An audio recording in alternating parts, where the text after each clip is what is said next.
this is the Prada phone by LG 3.0, Prada's third iteration of their phone series, and the first one to be running on Android as well. And even though this is a Prada phone, you'll be surprised that the specs are actually not too bad. So let's start with the display. It's a 4.3-inch display, which is really bright as well. If you care about the numbers, it's 800 nits. So technically speaking, this is actually twice as bright as an iPhone 4S. So that itself is pretty impressive. It has a front-facing camera up here at 1.3 megapixels. So most of the time, the front-facing camera is only about 0.3. So that's another up. And so let's talk about the back as well. So the back here is made up by this is actually plastic, but it's got some fancy Prada type texture, which I can't really pronounce the name. But you know, that's that if you... Saffiano, thanks Justin. So Justin says it's Saffiano texture, Prada Saffiano texture. But the most important thing about this back part is not the texture, but its 8.0 megapixel camera with its LED flash. And over here you have the speakers.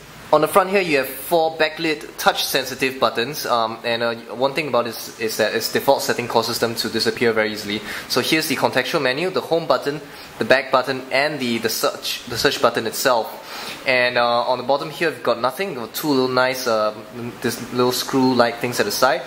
On this side you have the volume control. On this side there's nothing. And on the top you have right over here the on-off switch on this side here. And this is the micro USB port with a very nice slider. And this button here, surprisingly, is actually the camera shutter. The camera shutter button is on the top of the phone. This is a 3.5mm headphone jack.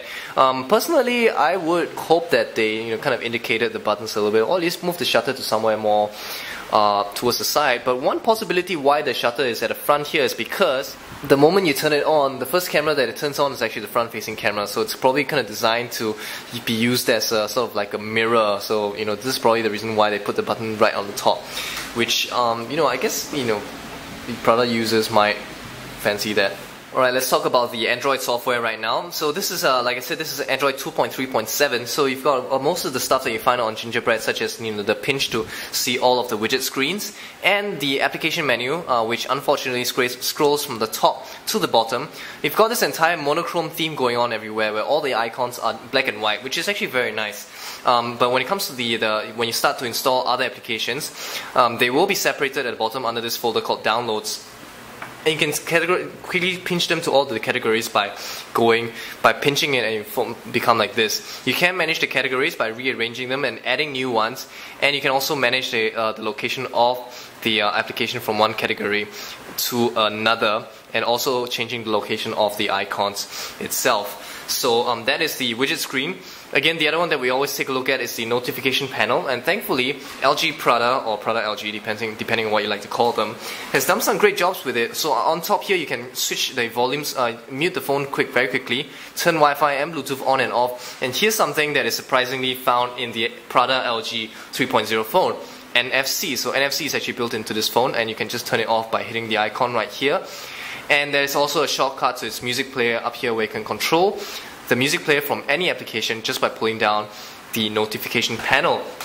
In terms of the internal specs, there's one thing that's pretty impressive about it, is that this phone is actually a dual-core, dual-channel, dual-memory phone, and apparently this is something that's quite exclusive, or that LG is they're known for, and they put this in some of their smartphones as well. So the Prada LG 3.0 is one of those phones with dual-core, dual-channel, and dual memory. So in other words, you will get better performance with this particular phone itself. Of course, since this is a Prada phone by LG, do expect it to cost a lot more, because you're paying a premium for the Prada brand. So that is one thing that you want to take note. But of course, it does look pretty nice. It's very thin and black and monochrome icon. So if you're into the Prada brand and the Prada products, this might be something that might interest you. And the specs aren't that bad. This phone is actually quite functional and quite usable. In fact, pretty good performance thanks to its dual-core, dual-channel, dual memory as well. So that was the Prada phone by LG 3.0. If you found this video to be useful for you, if we've given you enough details to help you decide whether you would buy this phone or you're not, be sure to give us a thumbs up so that we know that we're doing the right thing. And subscribe to our YouTube channel, youtube.com/65bits. And don't forget to visit our brand new website at www.tech65.org for more awesome videos and content. This is the Prada phone by LG 3.0 on this episode of Gear65. See you guys soon. Goodbye.